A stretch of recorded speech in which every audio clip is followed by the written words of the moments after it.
Hi all, welcome to Ernest academy. അപ്പൊ നമ്മൾ ഇന്ന് ഡിസ്കസ് ചെയ്യാൻ പോകുന്നത് നമ്മുടെ ട്രേഡ്സ്മാൻ സ്മിത്തി എന്ന് പറയുന്ന പോസ്റ്റിലേക്കുള്ള കുറച്ച് ക്വസ്റ്റ്യൻസ് ആണ്. നമുക്കറിയാം tradesman smithy forging and heat treating ആണ് പോസ്റ്റ് വിളിച്ചിരിക്കുന്നത്. ഓൾറെഡി 23 വേക്കൻസീസ് ഉള്ള ഒരു പോസ്റ്റ് ആണ്.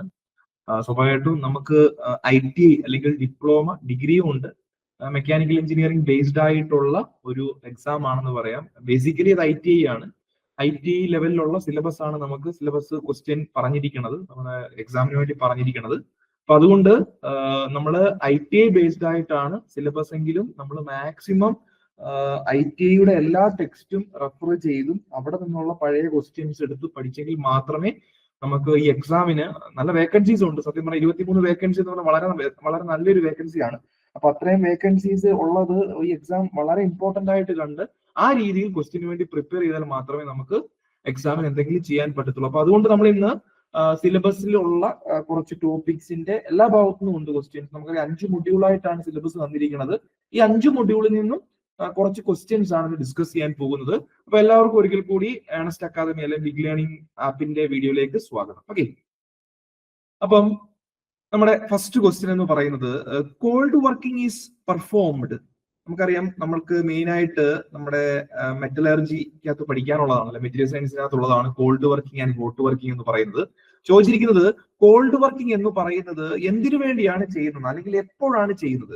നമുക്കറിയാം ഓപ്ഷൻ കിടക്കുന്നത് below recrystallization temperature at melting point after heat treatment in molten state. സ്വാഭാവികമായിട്ടും നമ്മൾ കോൾഡ് വർക്കിങ്ങിനെ കുറിച്ചും അതുകൊണ്ട് തന്നെ ഹോട്ട് വർക്കിങ്ങിനെ കുറിച്ചും അറിഞ്ഞിരിക്കണം. കോൾഡ് വർക്കിങ്ങിനെ കുറിച്ച് പറയുകയാണെങ്കിൽ കോൾഡ് വർക്കിംഗ് എന്ന് പറഞ്ഞു കഴിഞ്ഞാൽ നമ്മൾ ചെയ്യുന്നത് മെറ്റലിന്റെ ഡീഫോർമേഷന് വേണ്ടി തന്നെയാണ് കോൾഡ് വർക്കിങ്ങും ഹോട്ട് വർക്കിങ്ങും ചെയ്യുന്നത്. എന്നാൽ ഈ കോൾഡ് വർക്കിംഗ് എന്ന് പറയുന്നത് ചെയ്യുന്നത് ബിലോ ഇറ്റ്സ് റീക്രിസ്റ്റലൈസേഷൻ ടെമ്പറേച്ചർ, ചെയ്യുന്നത് റീക്രിസ്റ്റലൈസേഷൻ ടെമ്പറേച്ചറിന്റെ താഴെയാണ് കോൾഡ് വർക്കിംഗ് എന്ന് പറയുന്ന ഓപ്പറേഷൻ നമ്മൾ ചെയ്യാറുള്ളത്. രണ്ടും ചെയ്യുന്നത് ഞാൻ പറഞ്ഞു ഡീഫോമിങ്ങിന് വേണ്ടിയാണ്. കൂടാതെ വേണമെങ്കിൽ ഈ റീക്രിസ്റ്റലൈസേഷൻ നമ്മൾ താഴെ എന്ന് പറയുന്നത് റൂം ടെമ്പറേച്ചറിലാണെന്ന് വേണമെങ്കിൽ പറയാം. ഓക്കെ, ഇപ്പം ഈ കോൾഡ് വർക്കിംഗ് ചെയ്യുന്ന കാരണം ഒരു മെറ്റലിന് അതിന്റെ സ്ട്രെങ്ത് നമുക്ക് ഇൻക്രീസ് ചെയ്യാൻ പറ്റും. അവിടെ സ്ട്രെങ്ത് ഇൻക്രീസ് ചെയ്തതിന് കാരണം സ്ട്രെയിൻ ഹാർഡനിങ് എന്ന് പറയുന്ന ഒരു പ്രോസസ് ആണ് നടക്കുന്നത്. ഓക്കെ, അപ്പം കോൾഡ് വർക്കിംഗ് ചെയ്ത് കഴിഞ്ഞാൽ ഒരു മെറ്റലിന്റെ സ്ട്രെങ്ത് നമുക്ക് ഇൻക്രീസ് ചെയ്യാൻ പറ്റും. അത് നടക്കുന്നത് ഒരു സ്ട്രെയിൻ ഹാർഡനിങ് എന്ന് പറയുന്ന പ്രോസസ് കാരണമാണ്. അത് കാരണം അത് വേണമെങ്കിൽ ഡക്റ്റിലിറ്റി റെഡ്യൂസ് ചെയ്യും എന്ന് വേണമെങ്കിൽ പറയാം. ഈ പറയുന്ന എല്ലാ കാര്യങ്ങളും വളരെ ഇമ്പോർട്ടന്റ് ആണ്. കാരണം കോൾഡ് വർക്കിങ്ങിനെ കുറിച്ചാണ് എല്ലാം പറഞ്ഞിരിക്കുന്നത്. ഒന്ന്, മെറ്റൽ ഡീഫോർമേഷന് വേണ്ടിയാണ്. 2, റീക്രിസ്റ്റലൈസേഷൻ ടെമ്പറേച്ചർ താഴെയാണ് അല്ലെങ്കിൽ റൂം ടെമ്പറേച്ചറിലാണ് ചെയ്യുന്നത്. ദെൻ അത് സ്ട്രെങ്ത് ഇൻക്രീസ് ചെയ്യും. എങ്ങനെ? By strain hardening. കൂടാതെ ഡക്റ്റിലിറ്റി എന്ന് പറയുന്ന പ്രോപ്പർട്ടി റെഡ്യൂസ് ചെയ്യും. ഓക്കെ, അങ്ങനെയെങ്കിൽ നമ്മുടെ ഓപ്ഷനകത്ത് പറഞ്ഞ 2 നമുക്കിപ്പോ അറിയാം. നമ്മൾ നോക്കുമ്പോൾ ഓപ്ഷൻ സ്വാഭാവികമായിട്ടും വരുന്നത് ബിലോ റീക്രിസ്റ്റലൈസേഷൻ ടെമ്പറേച്ചർ എന്നുള്ള ആൻസർ ആണ് നമുക്ക് ഈ പറയുന്ന ക്വസ്റ്റ്യന്റെ ഓപ്ഷൻ ആയിട്ട് വരും. ഓപ്ഷൻ A ആണ് ആൻസർ ആയിട്ട് വരുന്നത്. എന്നാൽ നമ്മുടെ ബാക്കി 3 ഓപ്ഷൻസ് ഉണ്ട്. ഒന്നെന്ന് പറഞ്ഞാൽ B അറ്റ് മെൽറ്റിംഗ് പോയിന്റ്. സ്വാഭാവികമായിട്ട് മെൽറ്റിംഗ് പോയിന്റ് ഒരു മെറ്റലിന് എന്തുമാണ് സംഭവിക്കുന്നത്? മെൽറ്റിംഗ് പോയിന്റിൽ ആ മെറ്റല് ലിക്വിഡ് ഫോമിലായിരിക്കും ഇരിക്കുന്നത്. ശരിയാണേ? കൂടാതെ അവിടെ നമുക്ക് കോൾഡ് വർക്ക് ചെയ്യാൻ പറ്റത്തില്ല. അതുകൊണ്ടാണ് നമ്മൾ ആ ഓപ്ഷൻ ചൂസ് ചെയ്യുന്നത്. ഓക്കെ, ദെൻ അടുത്തത് C എന്ന് പറയുന്ന ഓപ്ഷൻ ആഫ്റ്റർ ഹീറ്റ് ട്രീറ്റ്മെന്റ്. ശരിക്കും പറഞ്ഞു കഴിഞ്ഞാൽ കോൾഡ് വർക്കിംഗ് എന്ന് പറഞ്ഞു കഴിഞ്ഞാൽ ഒരു ഡീഫോർമേഷൻ പ്രോസസ് ആണ്. ഓക്കെ, കൂടാതെ അതൊരു ഹീറ്റ് ട്രീറ്റ്മെന്റ് പ്രോസസ് അല്ല, ഡീഫോർമേഷൻ പ്രോസസ് വരുന്നതല്ല ഹീറ്റ് ട്രീറ്റ്മെന്റ് എന്ന് പറയുന്ന പ്രോസസ്സ്. അതുകൊണ്ട് നമുക്ക് ഓപ്ഷൻ സിയും പറ്റത്തില്ല. എന്നാൽ ഓപ്ഷൻ D എന്ന് പറയുന്നത് ഇൻ മോൾട്ടൺ സ്റ്റേറ്റ്. ഏകദേശം നമുക്ക് പറയാം B എന്ന് പറയുന്ന ഓപ്ഷൻ ഈക്വൽ ആയിട്ട് വരുന്നതാണ്. ഈ മോൾട്ടൺ സ്റ്റേറ്റ്, ഒരു മെറ്റലിന്റെ മോൾട്ടൺ സ്റ്റേറ്റ് എന്ന് പറയുന്നത് മെറ്റല് ലിക്വിഡ് ആയിട്ടിരിക്കുന്ന ഫോമാണ്. അവിടെ നമുക്ക് എന്ത് ചെയ്യാൻ പറ്റത്തില്ല, കോൾഡ് വർക്കിംഗ് പോസിബിൾ അല്ല. അതുകൊണ്ടാണ് നമ്മുടെ ആൻസർ വന്നത് കോൾഡ് വർക്കിംഗിന്റെ ഓപ്ഷൻ ആയിട്ട് വന്നത് ബിലോ ഇറ്റ്സ് റീക്രിസ്റ്റലൈസേഷൻ ടെമ്പറേച്ചർ എന്നുള്ളത്. ഓക്കെ, അപ്പം ഓപ്ഷൻ A ആണ് ക്വസ്റ്റ്യൻ നമ്പർ 1ന്റെ ആൻസർ ആയിട്ട് വരുന്നത്. മനസ്സിലായെന്ന് വിശ്വസിക്കുന്നു. അടുത്ത ക്വസ്റ്റ്യനിലേക്ക് പോവുകയാണ്. Second question, drawing out is used to. നമുക്കറിയാം നമ്മുടെ മെറ്റീരിയൽ പ്രൊഡക്ഷൻ അല്ലെങ്കിൽ മെറ്റൽ പ്രൊഡക്ഷൻ അല്ലെങ്കിൽ മാനുഫാക്ചറിങ് ടെക്നിക് മെത്തേഡ്സിനകത്തുള്ളതാണ് ഡ്രോയിങ് ഔട്ട് എന്ന് പറയുന്ന പ്രോസസ്സ്. ഈ ഡ്രോയിങ് ഔട്ട് എന്ന് പറയുന്ന പ്രോസസ്സ് താഴെ പറയുന്നതിൽ എന്തിനു വേണ്ടി യൂസ് ചെയ്യുന്നു? ഒന്ന്, shorten the metal. B, increase thickness. C, increase length. D, reduce width. അപ്പൊ നമുക്ക് അറിയേണ്ടത് ഡ്രോയിങ് ഔട്ട് എന്ന് പറയുന്ന ഓപ്പറേഷൻ എന്തിനു വേണ്ടി ഉപയോഗിക്കുന്നു എന്നാണ്. അപ്പം നോക്കേണ്ടത് നമുക്കറിയാം ഡ്രോയിങ് ഔട്ട് എന്ന് പറഞ്ഞു കഴിഞ്ഞാൽ ഒരു ഫോർജിങ് ഓപ്പറേഷൻ ആണ്. ഇത് എന്ന് പറയുന്നത് മെറ്റലിനെ ലെങ്ത് അല്ലെങ്കിൽ ഇലോങ്ങേറ്റ് ചെയ്യാൻ സഹായിക്കുന്നു. അപ്പം ഡ്രോയിങ് ഔട്ട് എന്ന് പറയുന്നത് ഒരു ഫോർജിങ് ഓപ്പറേഷൻ ആണ്. മെറ്റലിനെ ഇലോങ്ങേറ്റ് ചെയ്യാനാണ് ഡ്രോയിങ് ഔട്ട് സഹായിക്കുന്നത്. ഇത് മെറ്റല് ലോങ്ങർ ആവാൻ എന്ന് പറഞ്ഞാൽ അതിന്റെ തിക്നെസ് ക്രോസ് സെക്ഷൻ ഏരിയ എന്ത് ചെയ്യും, റെഡ്യൂസ് ചെയ്യുമ്പോഴാണ് ഒരു മെറ്റീരിയൽ ലെങ്ത് വൈസ് ഇൻക്രീസ് ചെയ്യുന്നത്. ശരിയല്ലേ? ഒരു മെറ്റീരിയലിന്റെ തിക്നെസ് അല്ലെങ്കിൽ ക്രോസ് സെക്ഷണൽ ഏരിയ ചെറുതാകുന്ന അനുസരിച്ചാണ് ആ മെറ്റല് ലെങ്ത് വൈസ് ഇൻക്രീസ് ചെയ്യുന്നത്. അതുകൊണ്ടാണ് പറഞ്ഞത് ക്രോസ് സെക്ഷണൽ ഏരിയ റെഡ്യൂസ് ചെയ്യുന്നതിന് കാരണമാകും എന്ത്, ഡ്രോയിങ് ഔട്ട്. എന്നാൽ ലെങ്ത് ഇൻക്രീസ് ചെയ്യുന്നതിന് കാരണമാകും. ഓർത്തിരിക്കണം, ഏരിയ കുറയുന്നതിനും ലെങ്ത് കൂടുന്നതിനും കാരണമാകും ഡ്രോയിങ് ഔട്ട്. നമ്മുടെ ബാക്കിയുള്ള ഓപ്ഷൻസ് എ എന്ന് പറയുന്ന ഓപ്ഷൻ ഷോർട്ടൻ ദ മെറ്റൽ ആണ്. തെറ്റാണ്. കാരണം മെറ്റൽ ഷോർട്ടൻ ചെയ്യുന്നത് അപ്സെറ്റിംഗ് എന്ന് പറയുന്ന പ്രോസസ് ഉപയോഗിച്ചാണ്. അപ്സെറ്റിംഗ് എന്ന് പറയുന്ന പ്രോസസ് ഉപയോഗിച്ചാണ് മെറ്റലിനെ ഷോർട്ട് ആക്കുന്നത്. അവിടെ എന്തോ സംഭവിക്കുന്നത്, ഏരിയ കൂടും എന്നാൽ ലെങ്ത് കുറയും. അതാണ് ഉദ്ദേശിച്ചത്. ഓക്കെ, ഓപ്ഷൻ ബി എന്ന് പറയുന്നത് നോക്കണം, ഇൻക്രീസ് തിക്നെസ് ആണ്. തിക്നെസ് ഇൻക്രീസ് ചെയ്യുക എന്ന് പറയുന്നത് സെയിം ആയിട്ട് തന്നെ പറയും. അത് തന്നെ എന്തായിരിക്കും, അപ്സെറ്റിംഗ്. തൊട്ട് മോളിൽ പറഞ്ഞ ആ പ്രോസസ് തന്നെയാണ്.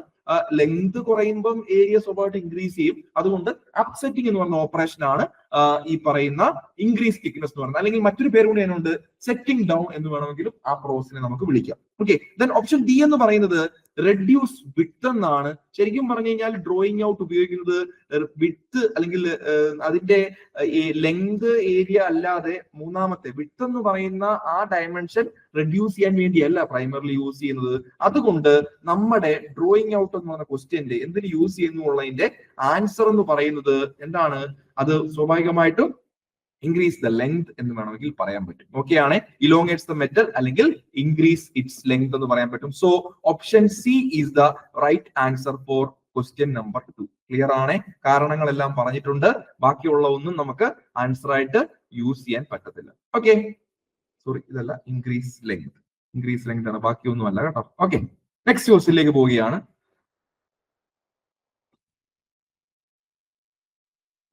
Third question, drop forging is A type of. നമ്മുടെ മെഷീനിങ് ഓപ്പറേഷനകത്ത് വരുന്നതാണ് ഫോർജിങ് എന്ന് പറയുന്നത്. അല്ലെങ്കിൽ മെയിൻ ആയിട്ടുള്ള മെറ്റൽ പ്രൊഡക്ഷൻ മെത്തേഡ്സ് ആണ് ഫോർജിങ്. അതിനകത്ത് ചോദിച്ചിരിക്കുന്നത് ഡ്രോപ്പ് ഫോർജിങ്ങിനെ കുറിച്ചാണ്. ഡ്രോപ്പ് ഫോർജിങ് എന്ന് പറഞ്ഞു കഴിഞ്ഞാൽ ഏത് ടൈപ്പ് ആണ് ചോദിക്കുന്നത്. പറഞ്ഞിരിക്കുന്ന options hand forging, power forging, welding, filing എന്നാണ്. അപ്പൊ നമുക്ക് നോക്കാം.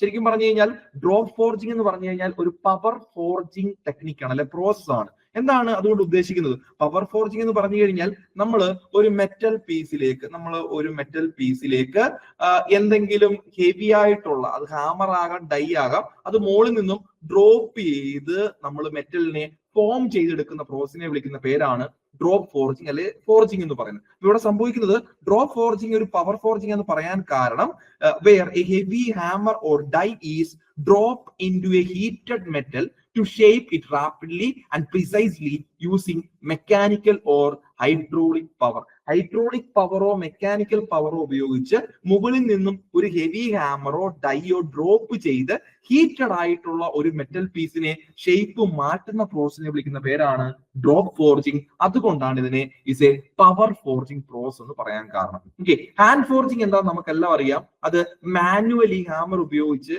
അല്ലെങ്കിൽ അൻവിലിന്റെ സഹായത്തോടെ ഒരു മെറ്റൽ പീസിന്റെ ഷേപ്പ് മാറ്റുന്ന പ്രോസസിനെ വിളിക്കുന്ന പേരാണ് ഹാൻഡ് ഫോർജിങ്. അത് നമുക്ക് ഓപ്ഷനിൽ വരത്തില്ല.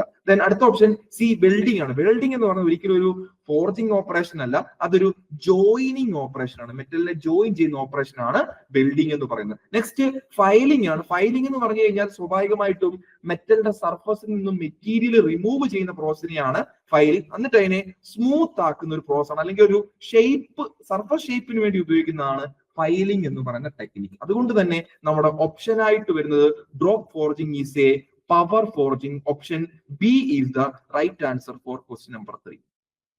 ക്ലിയർ? ഓക്കെ, നെക്സ്റ്റ് ക്വസ്റ്റ്യനിലേക്ക് പോവാം. Fourth question, A defect caused by improper forging temperature is. ഫോർജിങ്ങിന്റെ തന്നെ ക്വസ്റ്റ്യൻ ആണ് പറഞ്ഞിരിക്കുന്നത്.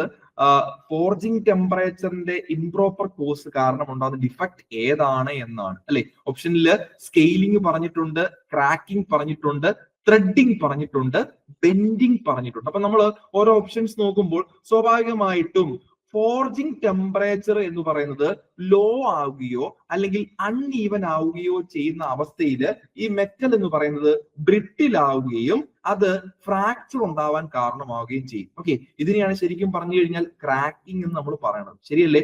Cracking in forged metal often happens when the forging temperature is too low or uneven, causing the metal to become brittle and fracture during deformation. ഈ പറയുന്ന forging temperature വളരെ കുറവോ അല്ലെങ്കിൽ അൺഈവനോ ആവുകയാണെങ്കിൽ ക്രാക്കിംഗ് എഫക്ട് ഉണ്ടാവും. ഈ ക്രാക്കിംഗ് എഫക്ട് കാരണം metal എന്ത് സംഭവിക്കുന്നു ചോദിച്ചാൽ അത് ബ്രിട്ടിൽ ആവും. ഓക്കെ, കൂടാതെ അത് ഫ്രാക്ചർ ആവാനുള്ള, ഡീഫോർമേഷൻ ചെയ്യുമ്പോൾ ഫ്രാക്ചർ ആകാനുള്ള സാധ്യതയും ഉണ്ട്. ഓക്കെ, സ്കെയിലിംഗ് എന്ന് പറഞ്ഞാൽ എന്താണ്? സ്കെയിലിംഗ് എന്ന് പറഞ്ഞു കഴിഞ്ഞാൽ ഒരു സർഫസ് ഓക്സിഡേഷൻ പ്രോസസ് ആണ്.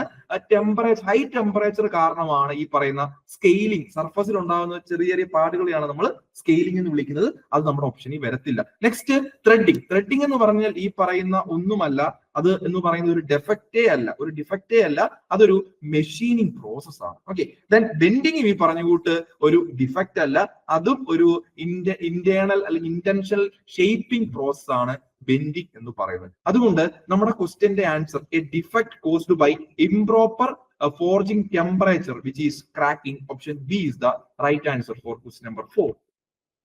അടുത്ത ക്വസ്റ്റ്യനിലേക്ക് പോവുകയാണ്. Question number 5.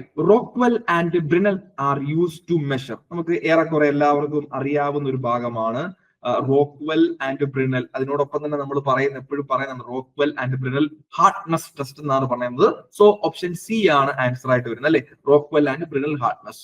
അത് എന്തിനു വേണ്ടി ഉപയോഗിക്കുന്നത് ചോദിച്ചു കഴിഞ്ഞാൽ ലെങ്ത്, ടെമ്പറേച്ചർ, ഹാർഡ്നെസ്, വെയിറ്റ് ആണ്. സ്വാഭാവികമായിട്ട് ഓപ്ഷനിൽ ഹാർഡ്നെസ് മാത്രമേ നമുക്ക് ആൻസർ ആയിട്ട് വരുന്നുള്ളൂ. ഓപ്ഷൻ സി ആണ്. അപ്പൊ എന്താണ് ഈ റോക്ക്വെൽ ആൻഡ് ബ്രിനൽ ഹാർഡ്നെസ് എന്ന് പറയുന്നത്? രണ്ടും ഞാൻ പറഞ്ഞു കഴിഞ്ഞു, ഹാർഡ്നെസ് ടെസ്റ്റിംഗ് മെത്തേഡ്സ് ആണ്. ഇവിടെ ചെയ്യുന്നത് ഒരു നമുക്കറിയാവുന്ന കൂട്ട് തന്നെ നമ്മുടെ എത്ര മാത്രം ഒരു മെറ്റീരിയല് റെസിസ്റ്റന്റ് ആണ്. ഡീഫോം ചെയ്യുമ്പോൾ ഒരു മെറ്റീരിയല് എത്ര മാത്രം ഈ ഡീഫോർമേഷനെ റെസിസ്റ്റ് ചെയ്യുന്നു എന്നുള്ളതിന്റെ അളവ് കണ്ടുപിടിക്കാൻ വേണ്ടിയാണ് നമ്മൾ ഈ രണ്ട് ടെസ്റ്റും ചെയ്യുന്നത്, ബ്രിനൽ ഹാർഡ്നെസ് ടെസ്റ്റും റോക്ക്വെൽ ഹാർഡ്നെസ് ടെസ്റ്റും.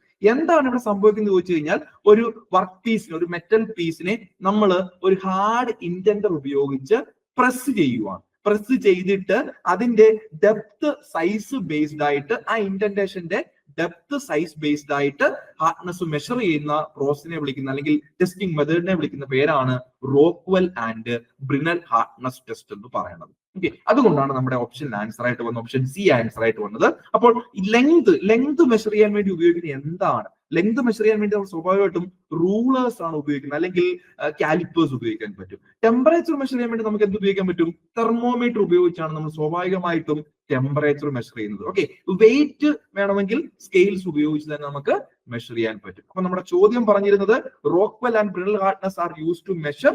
Hardness is the right answer. Option C is the right answer for question number 5. Next question number 6. Which furnace uses electric current to melt metal? താഴെ പറയുന്നതിൽ ഏത് ഫർണസ് ആണ് ഇലക്ട്രിക് കറണ്ട് ഉപയോഗിച്ച് മെറ്റലിനെ melt ചെയ്യുന്നത് എന്നാണ് ചോദ്യം.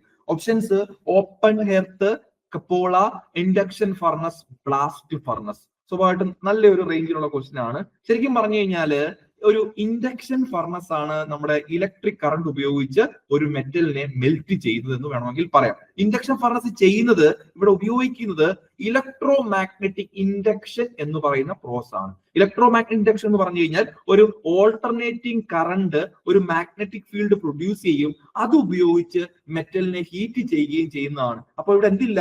Direct contact ഇല്ല, without direct contact ആണ്. നമ്മൾ പണ്ട് പഠിച്ചതാണല്ലേ, നേരത്തെ ക്ലാസ്സുകളിൽ പഠിച്ചിട്ടുണ്ട് ഇലക്ട്രോ മാഗ്നറ്റിക് ഇൻഡക്ഷൻ. ഒരു ഓൾട്ടർനേറ്റിംഗ് കറണ്ട് ഒരു മാഗ്നറ്റിക് ഫീൽഡ് ഉണ്ടാക്കുകയും ആ മാഗ്നറ്റിക് ഫീൽഡിൽ നിന്നും ഹീറ്റിംഗ് എഫക്ട് കിട്ടുകയും ആ ഹീറ്റ് ഉപയോഗിച്ച് നമ്മുടെ മെറ്റൽ ഹീറ്റ് ചെയ്യും അല്ലെങ്കിൽ മെൽറ്റ് ചെയ്യുകയും ചെയ്യുന്നതിനാണ് ഇലക്ട്രോ മാഗ്നറ്റിക് ഇൻഡക്ഷൻ പ്രോസസ് എന്ന് പറയുന്നത്. അത് ചെയ്യുന്നത് ഇൻഡക്ഷൻ ഫർണസിലാണ്. മനസ്സിലായോ? അത് ചെയ്യുന്നത് ഇൻഡക്ഷൻ ഫർണസിലാണ്. അതുകൊണ്ടാണ് നമ്മുടെ ആൻസർ ഇൻഡക്ഷൻ ഫർണസ് എന്ന് വരും. എന്നാൽ ബാക്കിയുള്ള ഓപ്ഷൻസിനെ കുറിച്ച് പറയുകയാണെങ്കിൽ ഓപ്പൺ ഹെർത്ത് എന്ന് പറഞ്ഞു കഴിഞ്ഞാൽ ഒരു ഗ്യാസോ ഓയിലോ ഉപയോഗിച്ച് കമ്പസ്റ്റൻ നടത്തിയിട്ട് മെറ്റലിനെ ഹീറ്റ് ചെയ്യുന്ന പ്രോസസ് ആണ് ഓപ്പൺ ഹെർത്ത് എന്ന് പറയുന്നത്. അതുകൊണ്ട് തന്നെ കപ്പോള എന്ന് പറഞ്ഞു കഴിഞ്ഞാൽ കോക്ക് ഫ്യൂൽ ഉപയോഗിച്ച് സ്വാഭാവികമായിട്ടും കാസ്റ്റ് അയണൊക്കെ മെൽറ്റ് ചെയ്യാൻ വേണ്ടിയാണ് നമ്മൾ കപ്പോള എന്ന് പറയുന്ന മെത്തേഡ് ഉപയോഗിക്കുന്നത്, ഫർണസ് ഉപയോഗിക്കുന്നത്. ദെൻ ബ്ലാസ്റ്റ് ഫർണസ് എന്ന് പറഞ്ഞു കഴിഞ്ഞാൽ used mainly for smelting iron from ore with coke and air blast.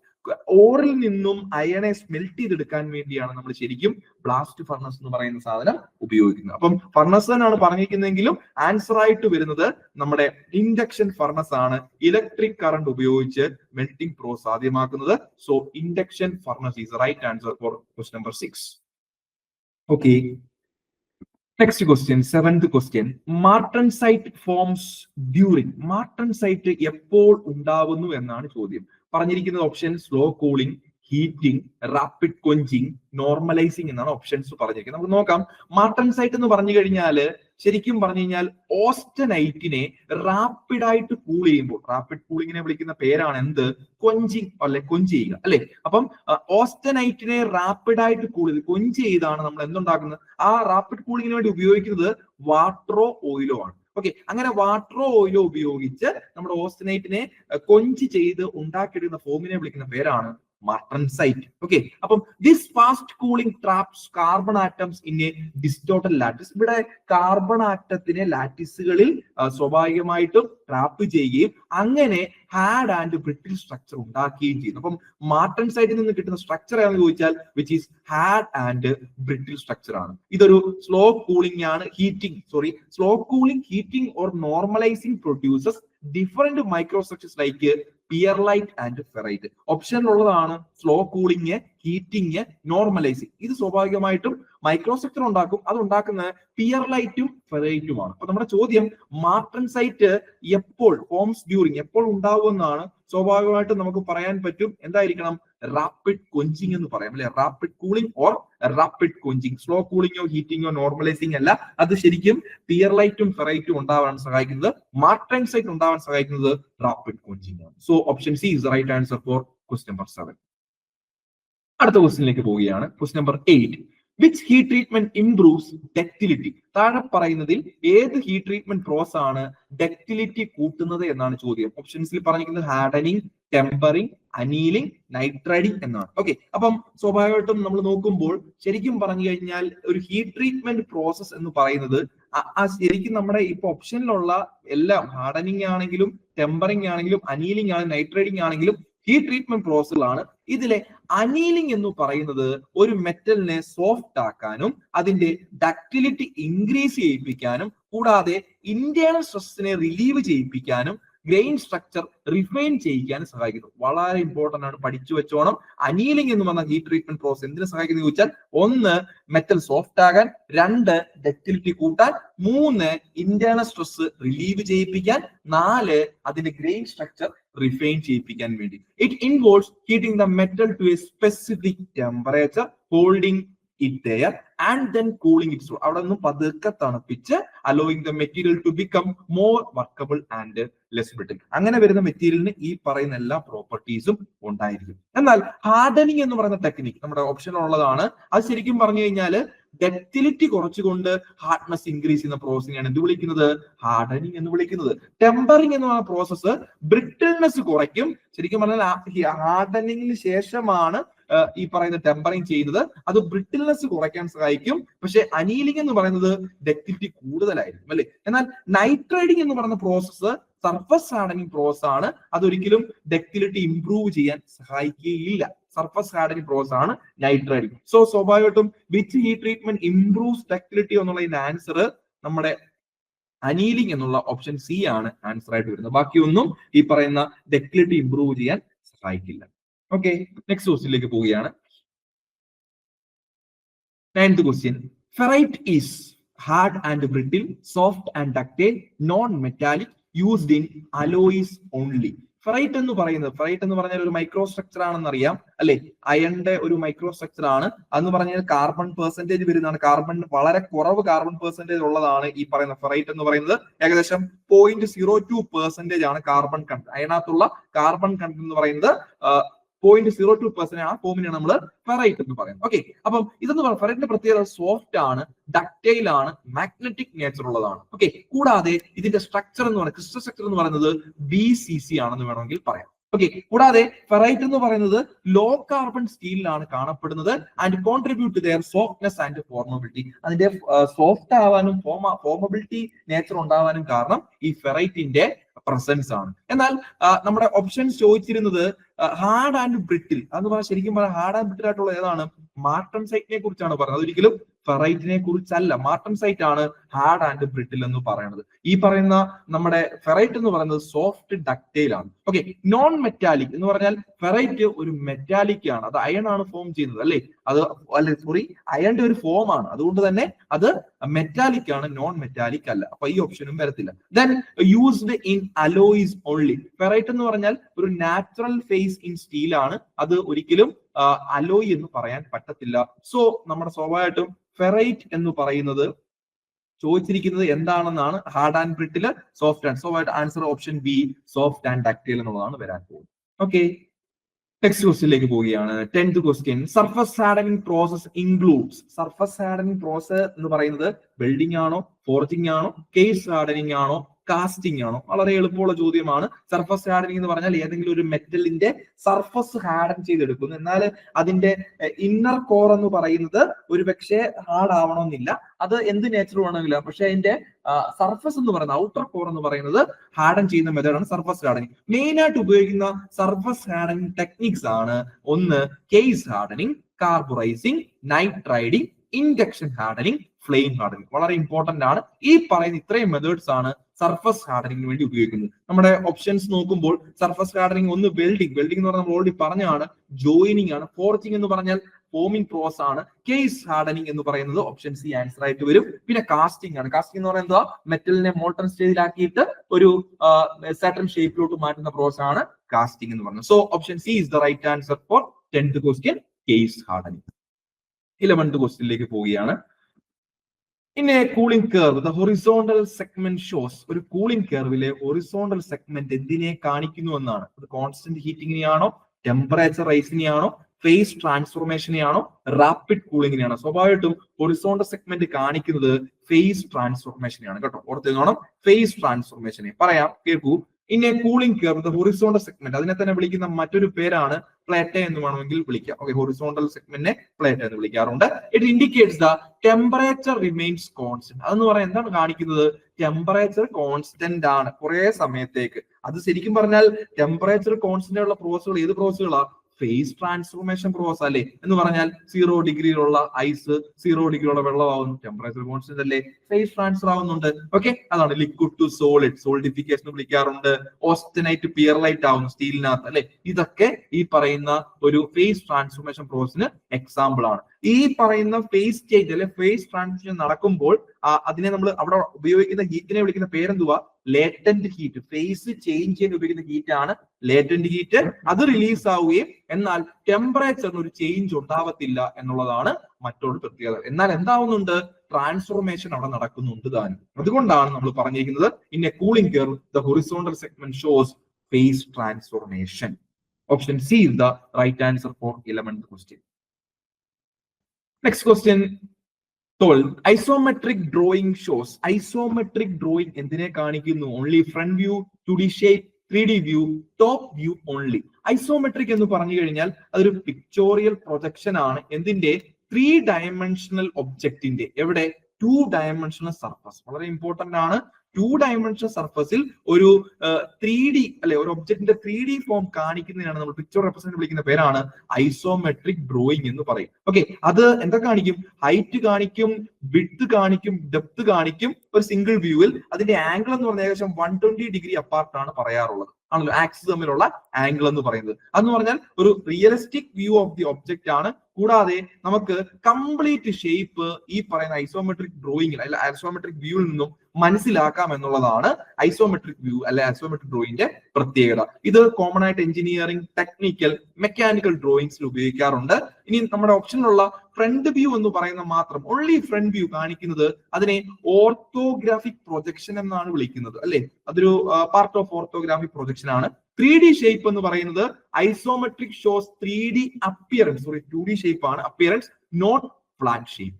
Then D എന്ന് പറയുന്ന ടോപ്പ് വ്യൂ ഓൺലി ആണ്, അതും ഈ പറയുന്ന ഓർത്തോഗ്രാഫിക് പ്രൊജക്ഷൻ, അത് ഐസോമെട്രിക് അല്ല, ഓർത്തോഗ്രാഫിക് പ്രൊജക്ഷന്റെ പാർട്ടാണ്. അതുകൊണ്ടാണ് നമ്മൾ 12th ക്വസ്റ്റ്യൻ ഐസോമെട്രിക് ഡ്രോയിങ് എന്ന് പറയുന്നത് ഇറ്റ്സ് എ 3D വ്യൂ എന്ന് വേണമെങ്കിൽ പറയാം. So option C is the right answer for question number 12.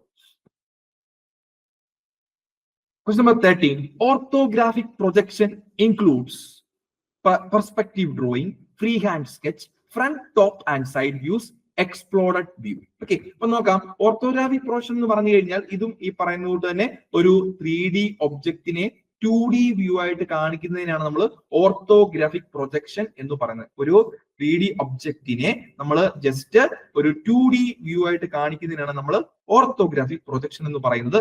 ഇത് എന്ന് പറയുന്നത് ഫ്രണ്ട് വ്യൂ അതിനകത്ത് വരും, ടോപ്പ് വ്യൂ അതിനകത്ത് വരും. ടോപ്പ് വ്യൂവിനെ വിളിക്കുന്ന പേരാണ് പ്ലാൻ അല്ലെ. ദെൻ സൈഡ് വ്യൂ വരും എന്ന് പറഞ്ഞാൽ റൈറ്റോ ലെഫ്റ്റോ സൈഡോ ഏത് വേണമെങ്കിലും വരാം, യൂഷ്വലി റൈറ്റ് ഓർ ലെഫ്റ്റ് ആണ്. ദെൻ അപ്പൊ അതുകൊണ്ടാണ് ഓർത്തോഗ്രാഫിക് പ്രൊജക്ഷൻ എന്ന് പറഞ്ഞാൽ front view, top view and side view ആണ് വരുന്നത്. എന്നാൽ നമ്മൾ മുമ്പേ പറഞ്ഞു കഴിഞ്ഞാണ് പെർസ്പെക്റ്റീവ് ഡ്രോയിങ് എന്ന് പറഞ്ഞു കഴിഞ്ഞാൽ ഡെപ്ത് ആൻഡ് 3D അപ്പിയറൻസ് കാണിക്കാനാണ്, അത് ഓർത്തോഗ്രാഫിക് അല്ല. തൊട്ട് മുമ്പിലെ ക്വസ്റ്റ്യൻ നേരെ ഓപ്പോസിറ്റ് ആണ് ഈ ക്വസ്റ്റ്യൻ അല്ലെ. ഫ്രീ ഹാൻഡ് സ്കെച്ച് എന്ന് പറഞ്ഞാൽ ഇൻസ്ട്രുമെന്റ്സ് ഉപയോഗിച്ചാണ് നമ്മൾ ചെയ്യുന്നത്, അതൊരിക്കലും ഓർത്തോഗ്രാഫിക് ആയിട്ട് പറയാൻ പറ്റത്തില്ല.